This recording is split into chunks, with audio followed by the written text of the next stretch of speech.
Coach Larry at the YouGoin'Pro podcast. I want to personally thank everyone for listening and downloading today's episode. Here at YouGoin'Pro, we help athletes develop proficiency. This is their passion for the game they love. Today's guest is a very interesting resume. This is something you want to make sure you get a pen and a sheet of paper. It's going to be a classic interview. He is one of those guys that just has been through all type of adversities and also succeeded. This is episode 29. We'll be discussing coaching at every level. We're also going to be discussing what does it take to be a coach at the professional level. And also we're going to talk about the Savannah Banners baseball style and concept and much, much more. My guest is very own Ray Ortega. He is from Miami, Florida. Yeah, that's where we're from over here as well. He went to the University of Manhattan University in New York City, the small Division One MAAC conference as well. He is a graduate in 2013. He's a three-time All-Conference Team MVP, two-time Conference Championship, and on top of that, he's undrafted, and he played indie ball for several years as well. But then he had made a transition to become a coach at the USPBL, and he's coached there from 2016 to 2018. He helps develop players, and from the range of 30 players have signed MLB contracts. So you want to talk to this guy. He is the man.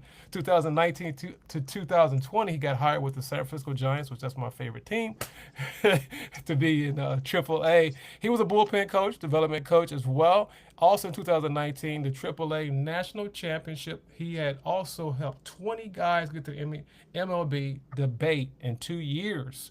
2021 through 23, he has went to the Southern Maryland Blue Crabs as a hitting coach and bench coach, and he has broke all type of records. His winning percentage is 727. That's pretty strong, and in indie ball, that's very good. Also in 2024, he was hired as a Savannah Banner hitting coach and assistant director and player development. Very own Ray Ortega. How are you doing, Ray? Good, man. Excited to be on. Thanks for having me. Man, that's a big mouthful. I had a lot to had to go up a whole lot. I feel like Pac-Man, but I appreciate it, man. I know you've had a busy schedule as well as me, and I know you've been overseas and all that type of things. But let's talk about the small beginnings, Ray. Let's talk about the small things. You're from Miami, which I'm out here in South Florida as well. What was that transition like coming from South Florida? I don't know where you went to high school, and you can share that with the audience going to Manhattan College now is university. Yeah, I went to Christopher Columbus High School is where I graduated from, which is a all Big school. boys private school. Great, sports program there. Kind of helped me get on the map as a baseball player, so I'm thankful for that. I actually, out of high school, signed to the United States Naval Academy, Oh, which a lot of people don't know that part of the story. The reason why is because I really wanted to join the Navy, and also I thought it was a great opportunity to play at a high level of college baseball, and they play a great schedule. So in my mind, I had still an opportunity to get drafted as a professional player and start building my resume as a naval officer and serving my country, which I have a lot of pride in like those things as well. But I didn't stay there because they changed the rules on how the draft worked. And at the time, you could get drafted and then serve your time after you finish your playing career. mm-hmm. But then they switched it to you have to serve your time first and then go play your career, which for me at that time, I felt like was just giving up on my dream as a professional player because I didn't think like taking 5 years off of baseball made sense if I was trying to pursue big league baseball. Yeah, yeah. So with that being said, I had to make a tough decision and I didn't want to give up on the dream. So I felt like by default, I had to figure it out another way.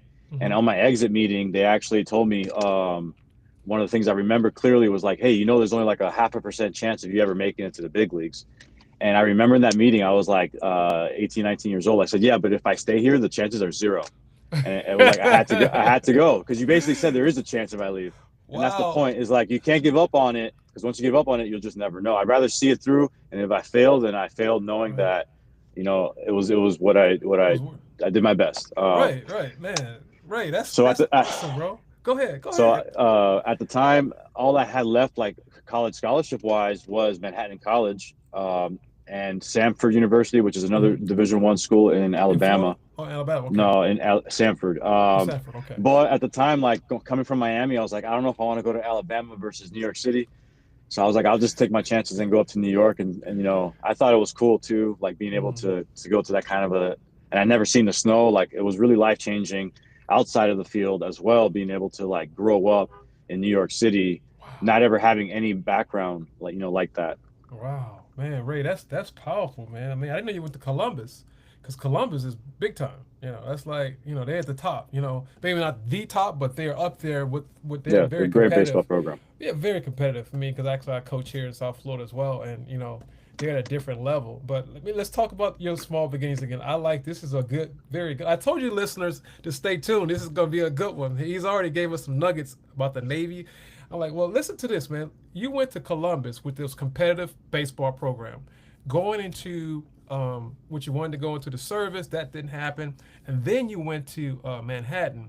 How was that transition as a player coming from Columbus? That level of baseball, going there. Was that a easy transition or a hard transition? It was difficult because it's a culture shock, as well as you're trying to have success on a baseball field, and you're balancing your own schedule now. Classes are also a lot harder. More freedom also comes with more problems if you Mm. are irresponsible. So there's a learning curve for sure, that you go through, I think, that I went through as a college athlete. But I thought it was good for me overall, and also just to see like another perspective on, even the way the game is played from the Right. Northeast. There's a difference from like the way the game is played itself, and then trying to fit into a role with a team with a coach is a coach from the Northeast, but he believes in my talent, but he wants you to play the game a certain way, and you learn all these things, and you find out a lot about yourself and you make Mm. lifelong friends, and I have friends in New York City now, and friends all over the country because of baseball and all that. I like that, Ray. That's good, man. That's pretty good. Cause I'm from the Midwest. I'm from Chicago, so I'm from the cold, coming to the South. I'm in the South now, which I Yeah. told you that, and it is a huge difference. Let's talk about that. Your coach coming from Columbus. You had a different type of coach. What was one of the biggest hurdles you had to go through making that transition? Not the weather, just coaching styles. Yeah, I think a lot of it too is like coming out of Columbus my senior year, for example. You're a main guy, you're hitting 3-4 hole. All of a sudden, you get to college and like everything resets, and like you don't really understand that till you get there because you feel like you're a dude. But you get there and like everybody's a dude because they were all a dude where they came from, right? Right. And then you have these guys that have been dudes for now 3-4 years, and they're seniors and juniors. So you get into a program that has juniors and seniors that are the main players, but you just came from being the main player. So you have to like figure out how to be humble, or you're gonna have friction with with like the clubhouse. Which for me, I had to figure it out the hard way. I felt like because I wanted to still be a guy, Right. but you don't just like give. That's not just given to you when you make it to the next level. You kind of Mm. reset, and you have to earn that again. Mm. Um, I like so it's that. like the last level, all of its accomplishments are great, and it gets you to the next level. But once you get there, those accomplishments don't really mean a whole lot. That's right. They just mean that they got you there, and you deserve to be there. So like, have confidence that you're there. We have to reset and then reclimb all those accomplishments for this Mm. level. And Wow. if you focus on accomplishing every single level one at a time, I think you'll go through faster than like trying to ride your last level's accomplishments. Wow, Ray, that's good, man. That's pretty doggone good, brother. Because you went to Columbus and you said you hit like 3, 4, 5 hole. So going to Manhattan, you played. What was the spot he put you in for that transition? Yeah, my first year and a half, 8, 9 hole, like catcher Wow. hitting nine. And then it's just like, it kind of at first makes you lose confidence, but that's just a lack of maturity on the player side. You shouldn't care where Mm. you hit in the lineup, right? As long as And you're in the that's kind of lineup. like that's the messaging that they're trying to get across is like, don't worry about where you're at, worry about doing your job. And that was kind of Mm. like what I had to figure out was like, just focus on what's in front of me and maximize all of that. And I can't complain about anything outside of that until everything in front of me is maximized. If I'm Wow. maximizing everything in front of me, then I have a right to say about something that's on the outside because I'm doing my job, and you can respect the work that I'm putting in. So then if I have to Mm. speak up about something, I carry more weight. I told you guys it's going to be a great interview. Hey, he is giving out some nuggets. Hey, you better stay tuned because Ray, you have given some powerful nuggets already. We even haven't been 10 minutes, and you just given us some great nuggets. And I want to say that, and I'm just saying it because it's the truth. It is really the truth because at the end of the day, you had to start all Appreciate over. that. The key words you said, you had to start all over again. And most guys, which you know from South Florida, which I'm in South Florida, guys that are here, they've already the prima donnas, and then when they go somewhere else, they think that the same thing's gonna happen. They really believe that, and then they get that culture shock. But you said the key word was growing up. Explain to me what you mean by growing up, which I know what it means. Explain it to the listeners that are listening. What do you mean by growing up? Yeah, I think different processes depending on each person's life, but ultimately you figure out that you have to stop living life selfishly. And yes, Mm, we're all main characters and we all have our superpowers, but they all plug into a bigger picture. So you have to like have an unselfish mindset um, in order to succeed, in my opinion, to reach it to the top levels, and then also stick in the top levels. A lot of what I've learned is like how you serve your teammates is more important than how many reps you take. Because if you're mm. serving your teammates the right way, when you go take those reps, you're fully focused on them and you're getting the maximum quality out of it, and the vibes and everything. It's almost like you grow. You get if you can get somewhere by yourself, I think fast, but you can get somewhere together With faster, faster. something like That's that, right. right? That's right. You're right. You're right. You're So right. really, it's like trying to like become less egotistical and more like how can I get better, work on that, but also how can I help everybody else get better. And once you're doing Mm, that, everybody gets better, and then you win a lot. And part of being a successful player is being on a winning team. That's what I learned in my process in college. Was my last year was a terrible year for the team, and we right. didn't win, and it hurt me as a college or like as a baseball Well, prospect player. in the Mm-hmm. draft. All my Mm-hmm. numbers were deflated, even though my batting average and everything went up because nobody was on base that year. The two Oh, years prior to that, like all that stuff adds up. So what I'm saying is, if you focus on being the best teammate you can be and getting yourself to be the best player you can be, a lot of good things are going to happen around you. right, right, right, right.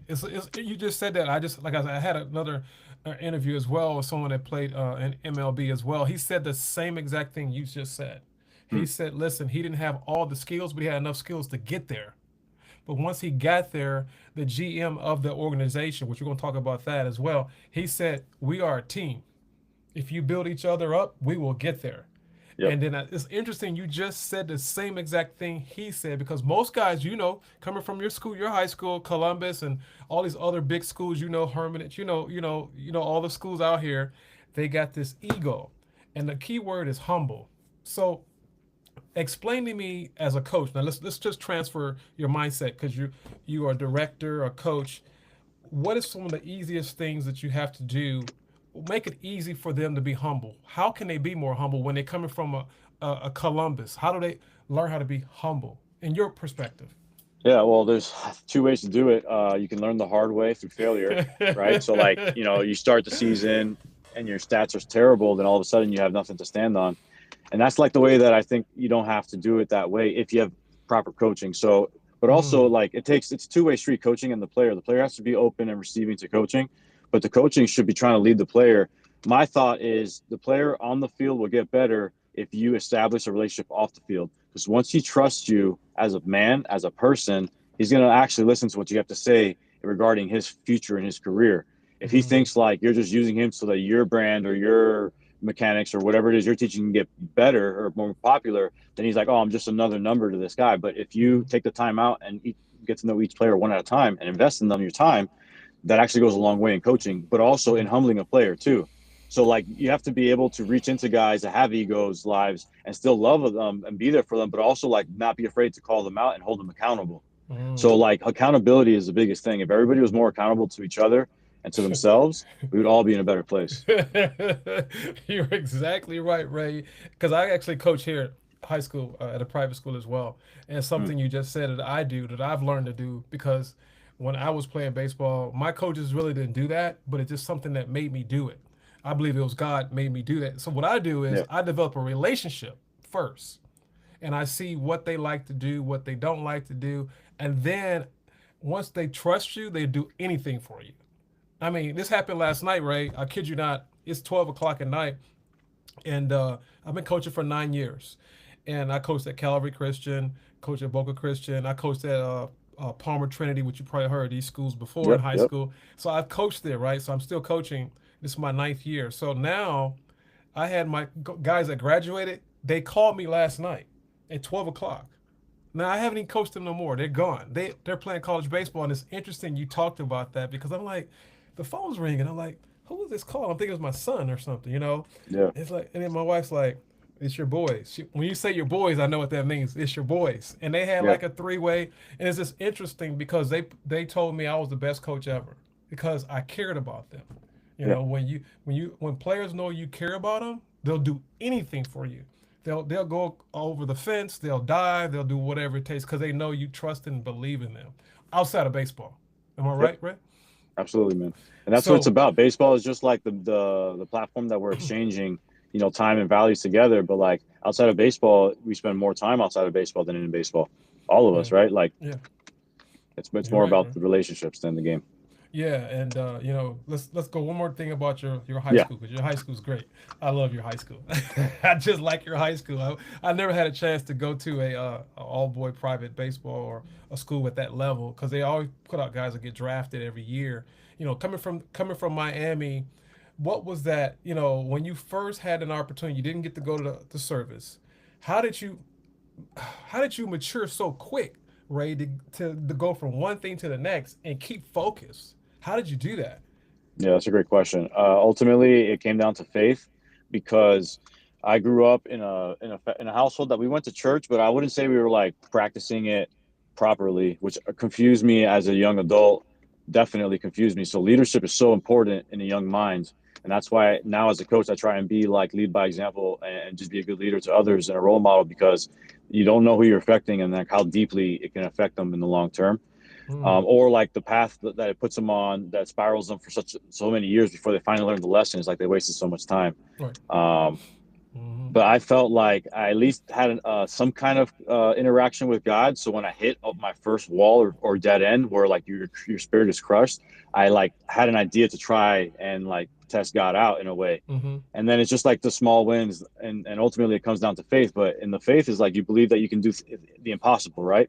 So at the time when I need to make a decision for baseball, I was like, well, yeah, it sounds impossible for sure, but don't I like believe in God, right? Isn't there a God out there? So if there is a God out there, then now's a good time to test it because this Go ahead, Ray. like I love it. this is a leap of faith. So I in love a it, way, it man. was like I was trying to like make God turn me into a big leaguer. Cause like, oh look, God, I'm gonna trust you now. I better be a big leaguer. That's But at good, the man. time, like I was still growing, so I think it was enough to get me to take that leap.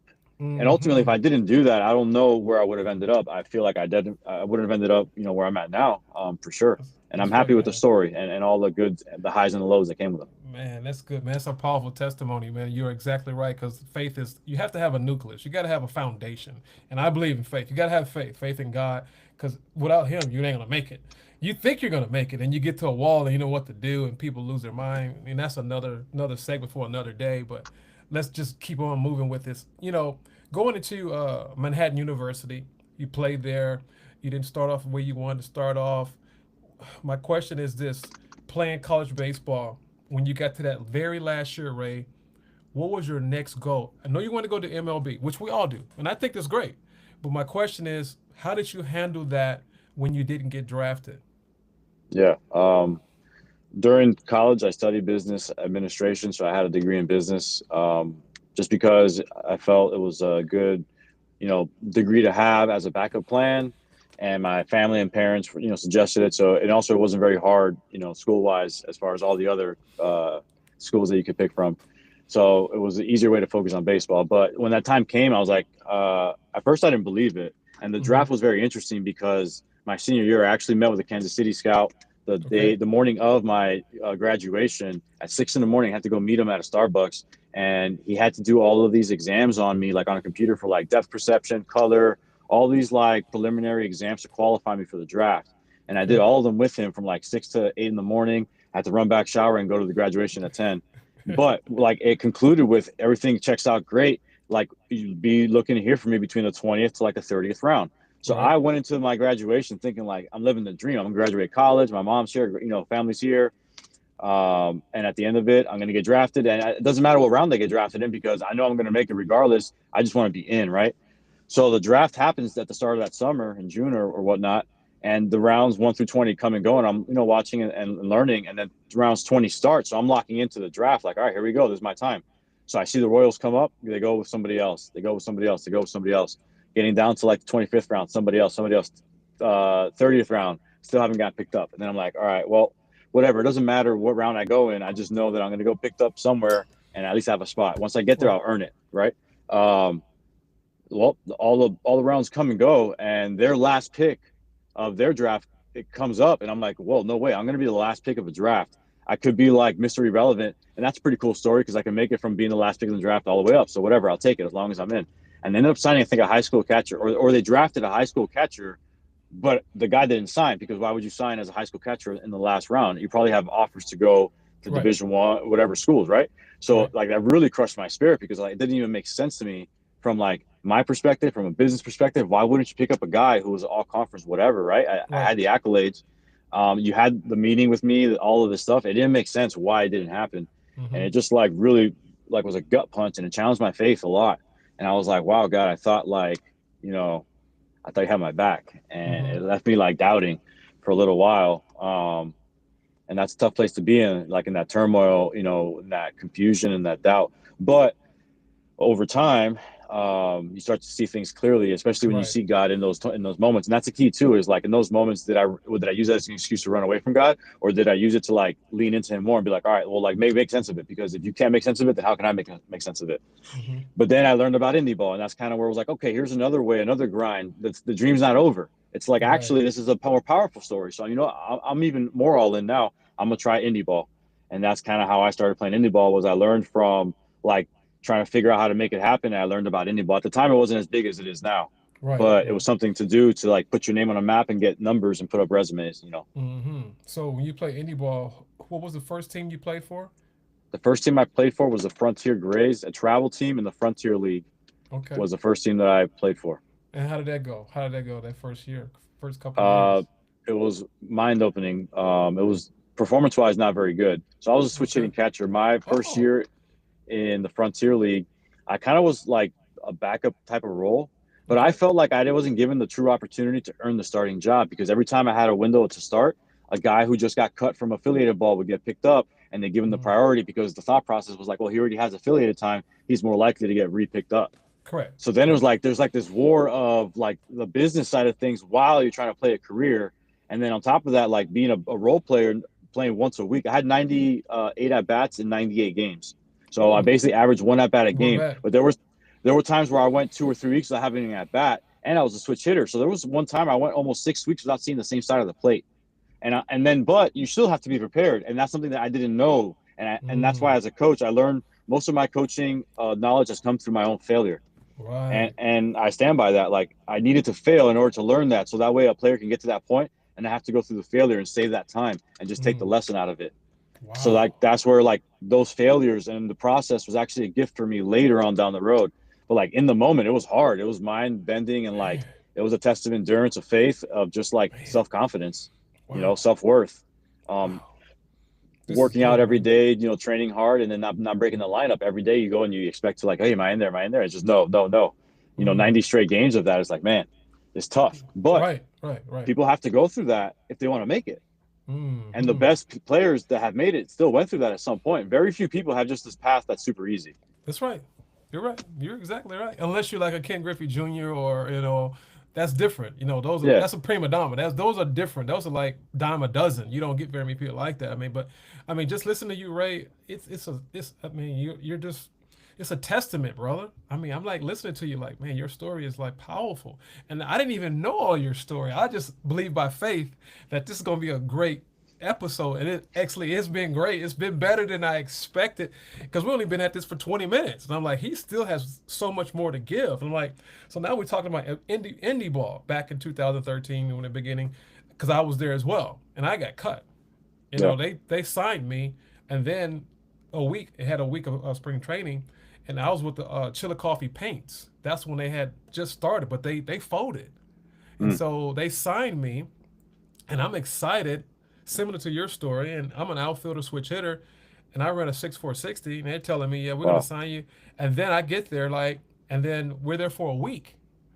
And then all of a sudden, he says, well, we're going to make a shift. We're changing. I'm like, what do you mean? What are you talking about? What are you talking about? So they're gonna brought in other guys from this overseas, Dominican, because that's the time they just birthed Yeah, it. They had just yeah. birthed it, and they were trying to save money. Now they know they had some business money issues. So my dream was crushed too. So I went through the same situation, similar, but I said, you know what, Lord, I'm gonna trust you. I don't understand all this, and I'm upset, but I learned later as time progressed. Hindsight is better than what you see right now because God He has all Yep. the answers. Which leads me to the next question: playing indie ball, and then you had a different transition. you went to indie ball to coaching. I mean, I know Yep, why you coach because your story is you're just like you're born to coach or born to for sure. organize and be in baseball because you've already been through it. Even though you're not an older guy like most guys, but you've been through it. So my question is, why did you coach and not go do your own business? Yeah, well, the reason why I started coaching, I didn't want to stop playing because I believed in the story. So it was a big decision for me to like accept that that was a failure in its own. But like, how can I make that a part of the story is basically where I needed to find wisdom. And that's where I had to lean on God again. Because really, like, all the decisions I made leading up into retiring would have all been for nothing because I did it in the name of making it. And if I never made it, then it was all the wrong decision. And those are the battles and like the demons that you fight off. And it's like, okay, but the truth is Right. that I was never meant to be a player. I was meant to be a coach. I needed to become a player to learn what I learned so I could be the coach that I need to be because ultimately I can impact more people as a coach than I ever would have as a player. As a And I player. know that now. So, but at the time, the reason why I took the job was because I didn't have a contract to play and I had a contract to coach. And the contract to coach was a really decent one compared to all the contracts I ever had as a player. So I was like, huh, my first open door as a coach is actually pretty good. So you know Wow. what? I'm gonna try it. And if I don't like it, I could always go back the next year and keep playing. So I actually had a scapegoat, and that was to keep playing after. So I kept staying in shape just in case I didn't like it. Right. Like I was like, I can still do it, right? Like if I'm good enough, I could just go play indie ball, Right. smash for a year, and get picked up. Right. But little did I know that once I started coaching, I actually opened up a whole new level of love for the game, and I have Mm. way more fun coaching than I ever did as a player. And my mind would have never even comprehended that as a player. So I Right. had to go through what I had to go through to open up my heart and my mind to the position to like be aware of that. But now that I'm aware of it, I would 100. If I could be a big league player or a big league manager right now, I would still pick being a big league manager. But that's my Mm. heart. That's me. That's not everybody, but I know that that's me because my story allowed me to learn who I was, Mm. based off what I was going through. It was like, what's the Right. purpose? What's the purpose? So it all ties into purpose. If you don't have a purpose, you're just chasing the win. And for me, I believe your purpose ties into like the reason why you were created. So you got to plug into your creator. Like you That's said, so that right. may be a different podcast, but for me, that's on the baseball field. So I treat the baseball field, my job, also as my mission, as my like place, my church. Like I'm supposed to be here. I believe I have a higher purpose on the field here, like not Mm. just to make money off of it, to actually impact other people's That's lives right. using the platform that I have, both players, but also like the network you build, the front office, staff members, fans, businesses, uh, like this right here, like Right. all Right. this adds Right. up to it, right? Right. So like I learned that through coaching, I can utilize all of it and bring glory to God and help other people like become self aware. Hey, listen, you said so much, brother, and I'm so happy you said it because and you talked about purpose and God says in Jeremiah 29:11 it says, "For I know the thoughts that I think of you, saith the Lord, thoughts of peace, not of evil, to give you an expected end." And I think about that what you just said. When you said that, I thought about Jeremiah 29:11. I'm sitting there thinking, man, that's exactly what it is. Because we all want to do something. Most boys that play sports want to be a professional. Most boys, not a huge percentage of us, but there's only so many jobs. But you Yeah, said something was very powerful. I hope the listeners understand what you said.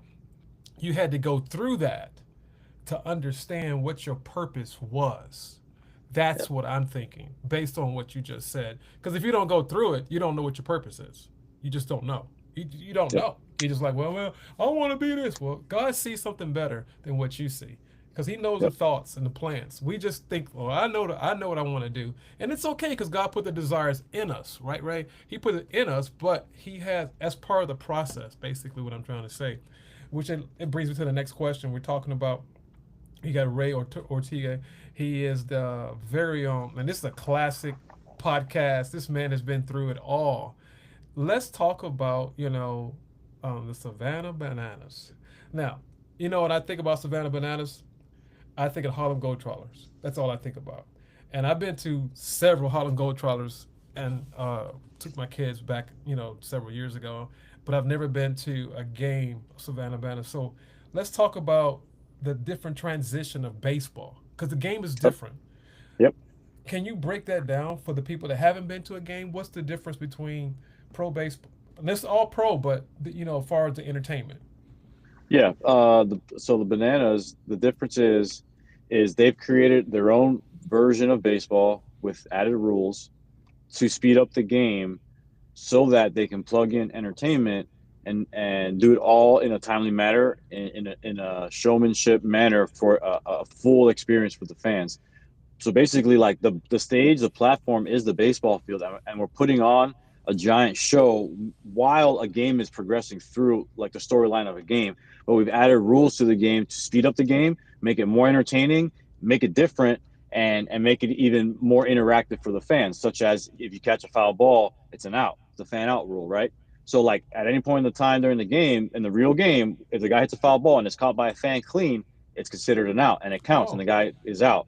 So Mm. that's an example of a rule that they've added to the game of Banana Ball, to make it more interactive. Mm. Other things are if you win the inning, you win the point. So the runs, the scoring system is different, but every game is now a close game because if you, let's say, put up 6 runs in the top of the first and you don't score six in the bottom of the first, it's not 6-0. The score is 1-0.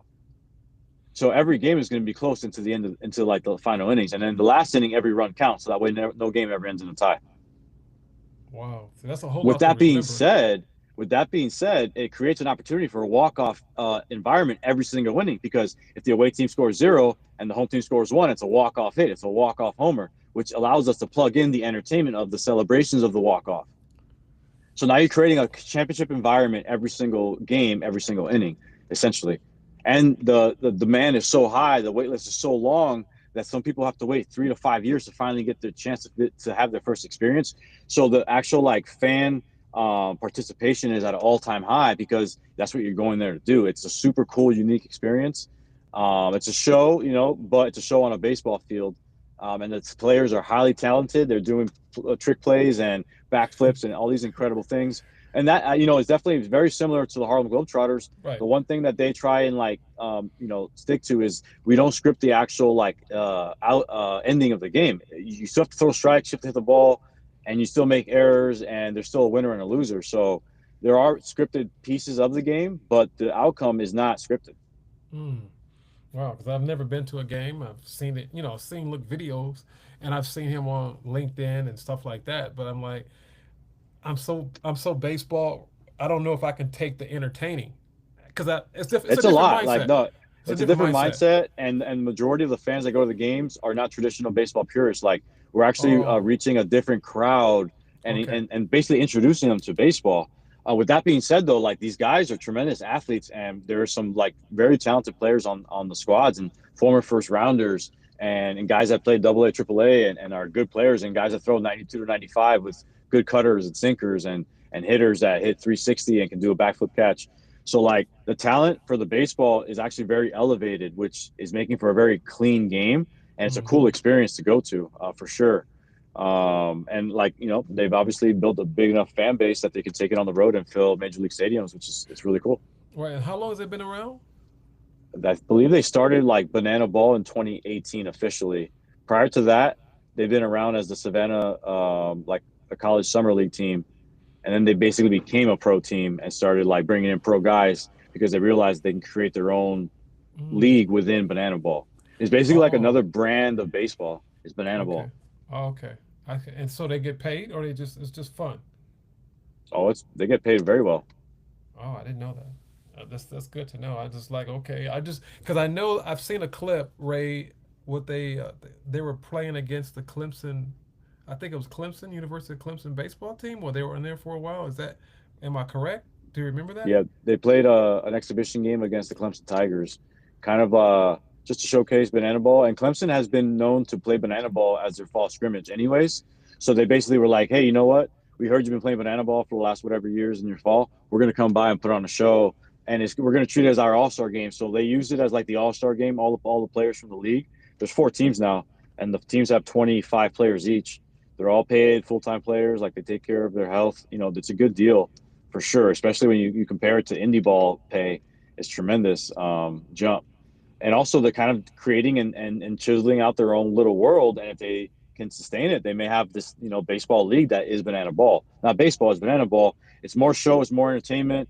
You'll see a lot more than just baseball. You're going to see singers and dancers and people on stilts and people balancing things on their forehead. It's like, a combination of Disney World, the circus, and a baseball all in one. I like that, Ray. I've never heard it like that. That's good because I've heard some things about it. I just never seen it before. Is this interesting? I may go to one game one day. I may go to Yeah, one game. I mean, I'm gonna check it out. But I have to have a different mindset because when I think of baseball, I think of the game itself, just no entertainment.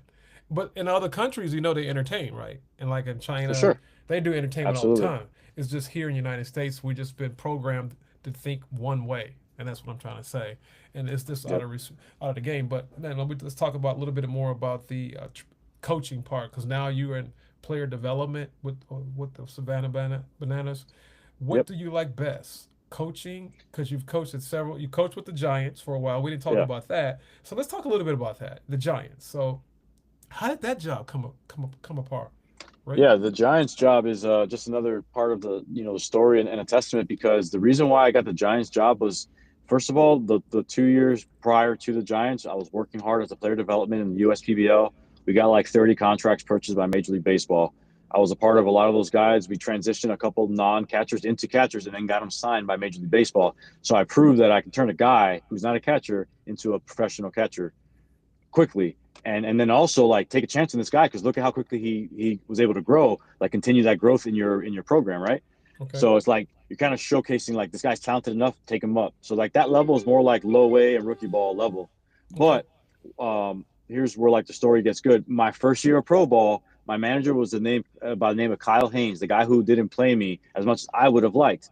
But during that time period, I had a strong faith because I got the job. So I was like, okay, God, you opened the door. So I'm going to be a good like follower, and I'm not going to showcase my frustration. I'm not going to share my complaints. I'm going to keep it in, and I'm just going to like find a way to like bottle it in or give it to you and just let it pass. And like focus on being a good teammate, doing the work, and like also trying to get ready. And I didn't have a successful year, Mm. but the other stuff, I was a good teammate and all those things. Well, this guy ends up getting hired by the Giants to be a manager in their farm system, but he quickly turns into the farm director of the San Francisco Giants.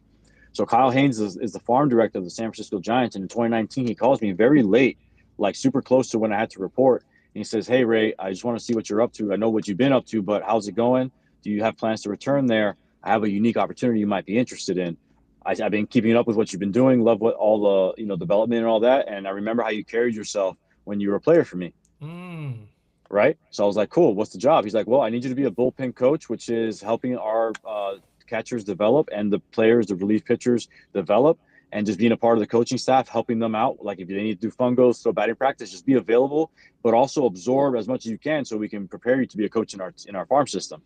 And I was like, awesome. Like, where would I be starting? He's like, well, the thing is, it's going to be in AAA, and that's why I'm calling you because I needed somebody that I can trust with this opportunity, with this responsibility. So I Triple just A. went, yeah. So I was like, oh, yeah, I take the job, of course. But I just went from the lowest level of independent baseball to AAA baseball, and as a real coach, like instantly. I just teleported like however many levels you want to count in there. That's a For lot. me, that was closure that God is a part of my story because that is what I was missing in my baseball career was that growth, like that open door, those things happening. But look, my story from my playing career actually transitioned into helping me be able to be a coach Mm. and then get that opportunity. And that opportunity was amazing because the first year that I'm there, we win the AAA national championship, which is we beat every team in our league, and we won the other team's league as well, or the other league's team as well. So we're the best AAA team in all of the world, which is like the one, basically the way I put it is like the last man out as far as major league teams. But Right. we also led the major leagues in transactions from AAA to the big leagues that year because we had a new farm or a new general manager, and he was trying to figure out like which is the big league roster he wanted. But for me as a player development guy in my first year, I got to see big leaguers come down with a plan on why they came down and what they have to do to get back.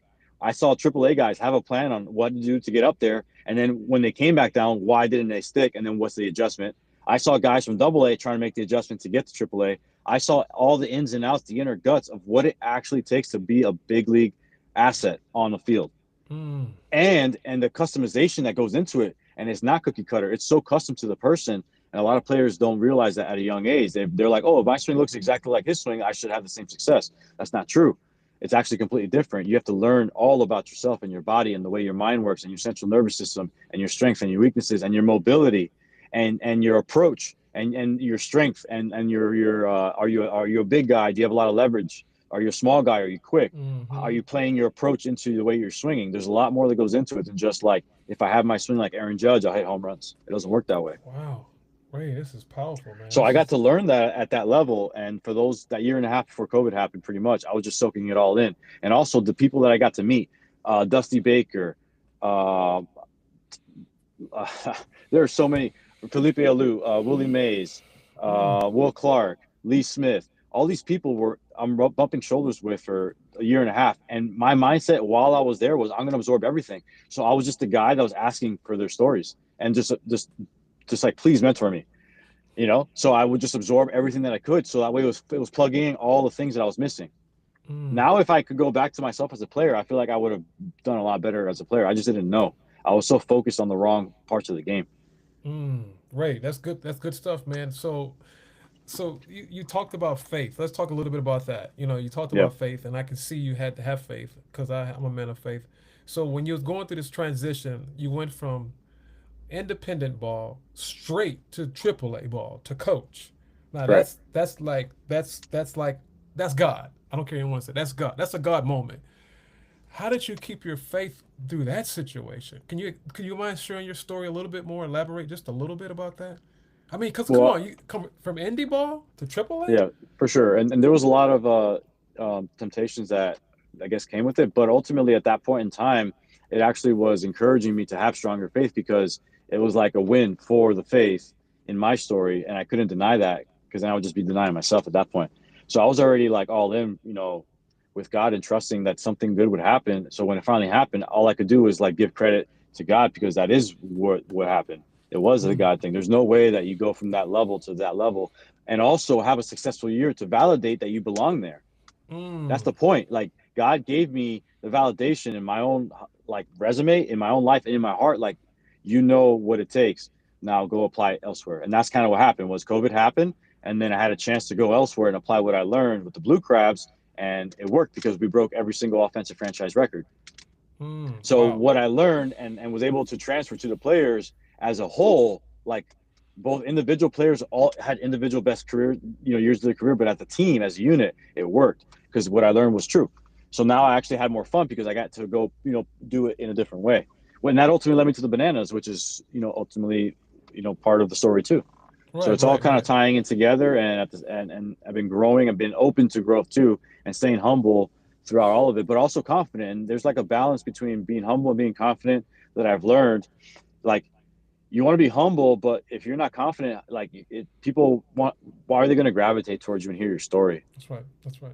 That's right. Like you That's should right. be confident. Like you are proud of the story because it's not your story, it's God's story. So That's for right. me, it's like lean That's right. into what I'm trying to say is I'm excited about what's happening in my life because I know it's not me doing it. I'm just That's like right. the vessel of it happening. Now That's I right. know that. I didn't know that before. As a player, I still struggled and was like, no, I'm the man because I'm doing it. I'm hitting the home run.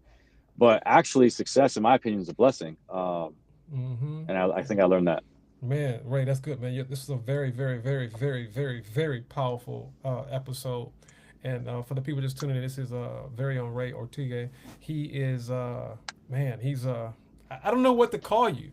I mean, I just don't know what to say. You're just, a God's gift that has been through all the trials and tribulations and has been through the fire. You've been through the fire. Now you can be a very impactful coach, an impactful leader to people that are playing baseball and impact them on and off the field. That's the best way of describing you. And he I works for appreciate the. that. You welcome Savannah Bananas. He's a man of faith. He's a hitting coach, assistant director. So let's wrap it up. I got a few more questions. So you've played in three. You've coached and played in three different ways. You've played high school at a high level. You went to Manhattan at a high level, Division One, but and then you had the opportunity to go to Navy. That didn't happen, and then you didn't get drafted. And then on top of that, you had an opportunity to coach, which you found out you were a better coach than player. And then from coaching, you had an opportunity to go from indie ball to the San Francisco Giants. And then from that point, that was a God moment. All this was a God moment, but that was a manifestation, signs, miracles, and wonders right there. That was a sign, No miracles, and doubt. wonder. And, Absolutely. and then on top of that, Savannah Bananas. So you have had a taste of all type of baseball. Bottom line, You've had a taste of it as a player, but as most importantly as a man and as a man of Yep. faith. So my question to you, this is my very last question. I'm gonna ask closing questions. What do you like the best out of those three? And I'm Yeah. just, I mean, just being transparent. You like all of them. You respect all of them. You get paid to do all of them. But, my question is, what did you get more joy out of as a Yeah. person? That's a great question. And honestly, I think that the most joy that I've gotten has been in the last year from, all right, how should I word this? This is tough. All right.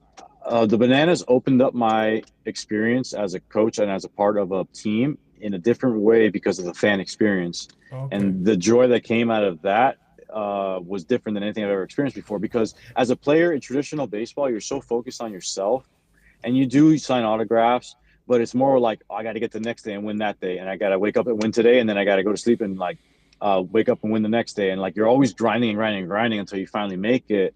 But like, I think we lose sight of the fact that the whole point of us doing anything is to be great at it and then use that platform of greatness to help others.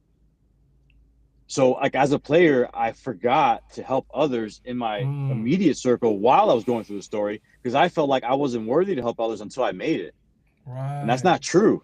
You actually, in the moment, there are people around you right now that you can be helping and serving and loving on, and being a light in their life on or off the baseball field. It could be a younger person that you can be a mentor as a coach, or maybe it's a sibling, or maybe it's a family member or a friend, Mm-hmm. and whatever it is.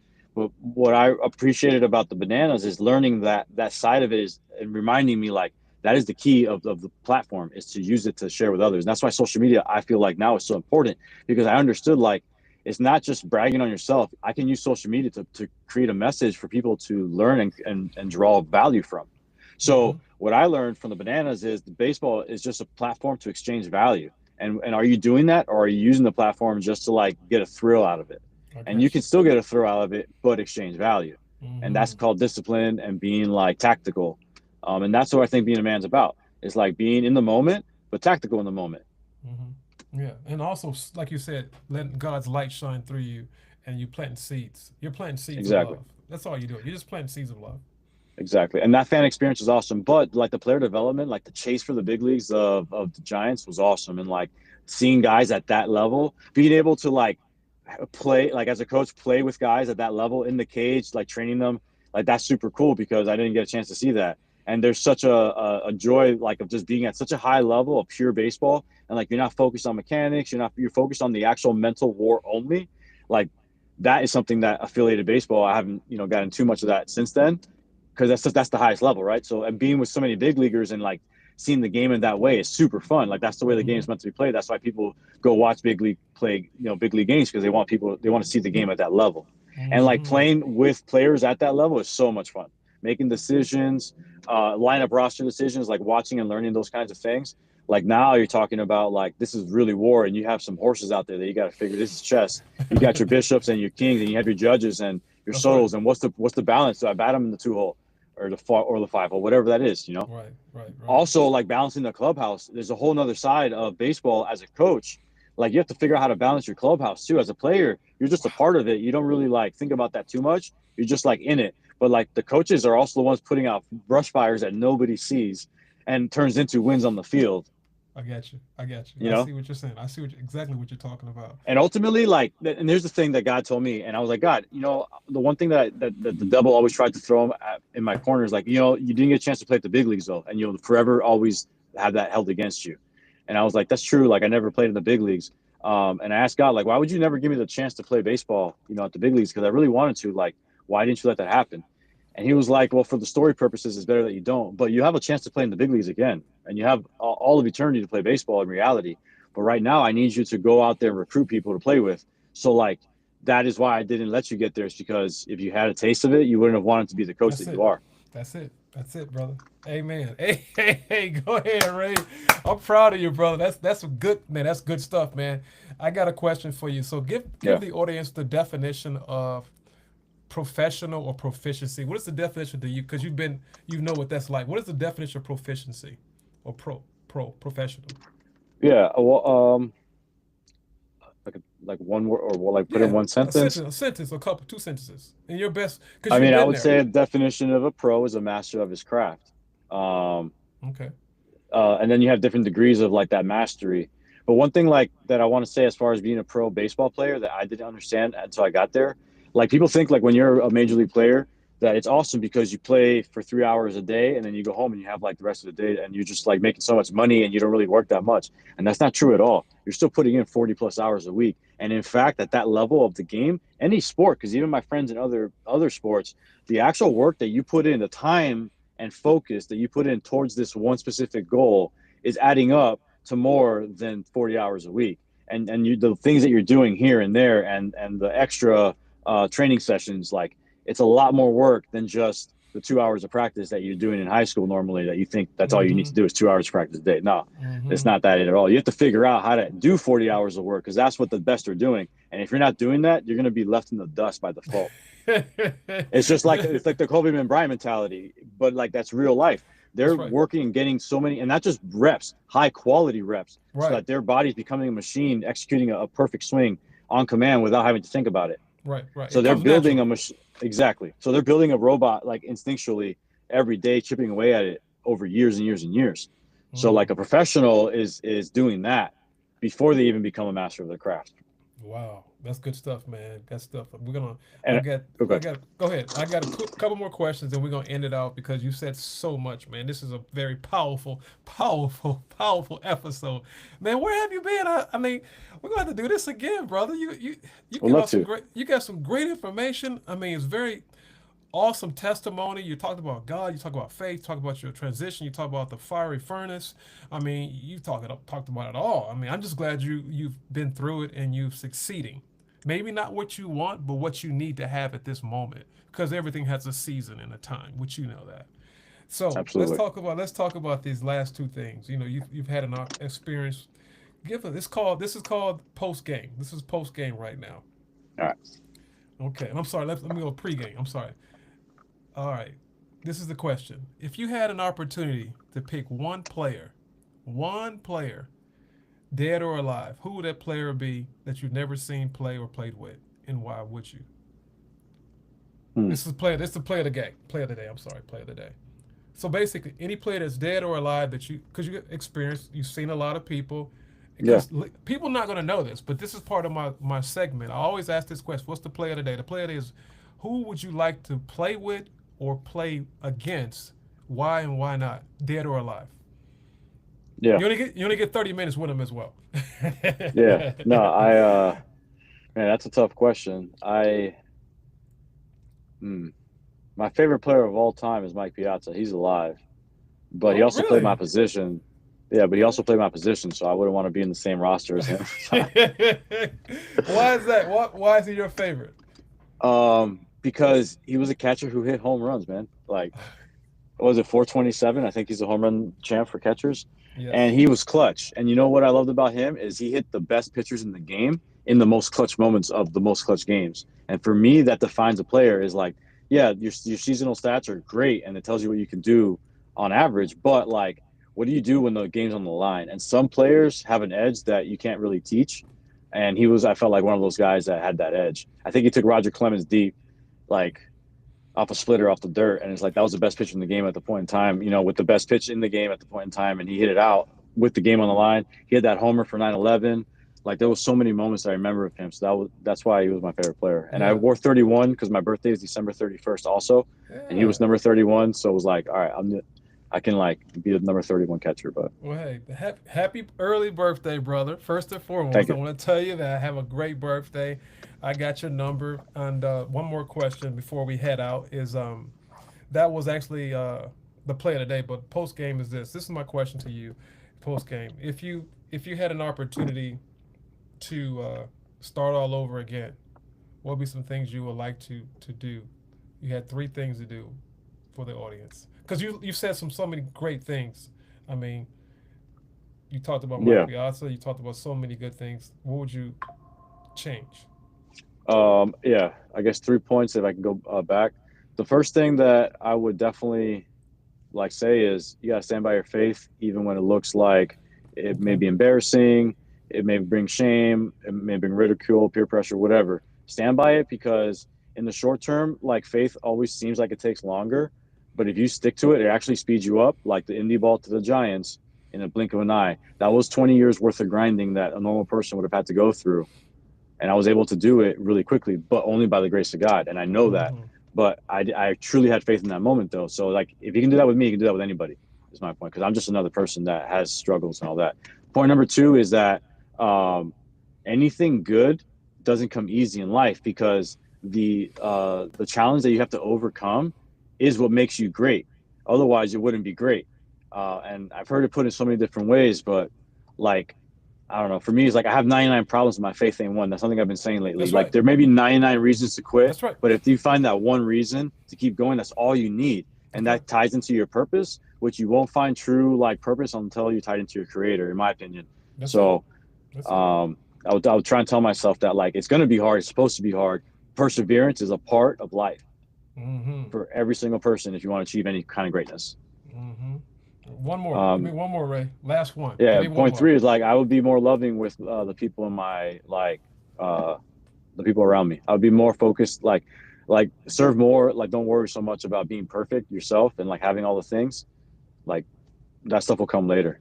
Yeah. Like, Yeah. the short term, service your friends, your family, love more, and be, like, more of giving of your time. Like, don't be like the person that, oh, like, I don't want to give you an hour there because I was supposed to do this. Now go ahead and give the hour. All the stuff that you do for free for others, you get back later, and sometimes it happens on the baseball field. So basically, you just say sowing seeds, seeds of love, showing love to people. Stop thinking. Don't be so Look, selfish. hey, I would love. This is, like, I guess, my way to close it. I know Go for a ahead. fact. I guess I shouldn't say this. It's kind of a joke, but God's favorite sport is baseball. Okay, it's the first three words of the Bible, in the beginning. All right. So I know if you're serving God and you love others and you really love baseball and you're working really hard to master your craft, He'll open up doors for you in the game. That's Mm-hmm. simple as that. Whatever that looks like. For me, it became a coach, but I have more fun now than I did as a player. So if you're a player and you become a GM or front office or a broadcaster or whatever it is, and you're still part of the game, like, that doesn't mean you're not going to have as much fun as you were when you're playing. I'm telling people that are listening, I guess, that I have more fun doing what I'm doing now than I did as a player, and I something I did not even have in my brain as a player, and I Mm, had to experience failure to understand that. But if I can go back, I would experience the failure again. I would still mm, become a coach again. mm.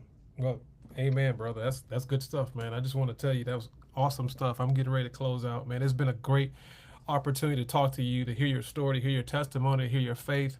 I am just flabbergasted of all the information you've had in 30 something years of age. You've been through a lot, but you persevered. You have faith. You stand strong on your faith. Don't be afraid to share the good news because people need it. And the more you share it, God's going to open up more windows of heaven and pour out you a blessing. I can guarantee you that. With that being said, my question for the listeners is the question I always ask: where are you being led? LED, right? That's the question I ask all the listeners. Where are they being led? Are they being led north, south, east, or west? Other words, what direction are they going in? Today, we've had a very own Ray Ortega. He has played. He's also has been through high school at a high level, college, pretty much as a walk-on, made the team, made all conference, did all these accolades, thought he was going to get drafted. The question is this: did you listen to what he just said today? Because faith comes by hearing, right? We all know that faith comes by hearing. L stands for lead. The first letter is L. Listen. Listen to what we just said, because faith comes by hearing. And if you listen, guess what? The E is next. Execute what you just heard. Because faith with execution creates one last thing: dominate. God wants us to dominate. That's in Genesis 1:28. Hey, he wants you to execute and he wants you to lead. This is Coach Laurie, very own Ray Ortega, the very own. He works for the Savannah Bananas, coaching, hitting coach, assistant director, has been through it all, played with, he has coached for the San Francisco AAA and Indy Ball. This is Coach Laurie with Ray Ortega. God bless you guys. Have a great day. I love you. Take care, brother. Thanks a lot. Bye-bye. Thanks, man. God bless, guys. You're welcome. Bye-bye.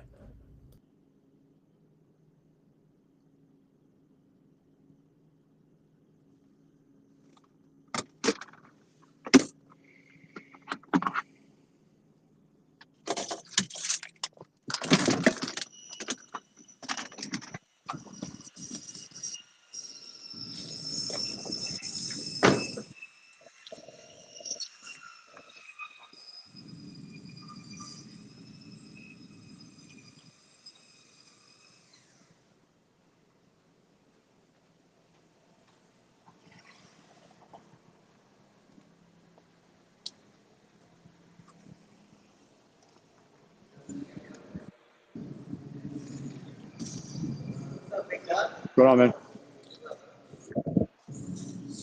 Back in town, huh? Yeah. How you doing? See you, man. All right. What's up, dude? Great. I'll be checking in real quick.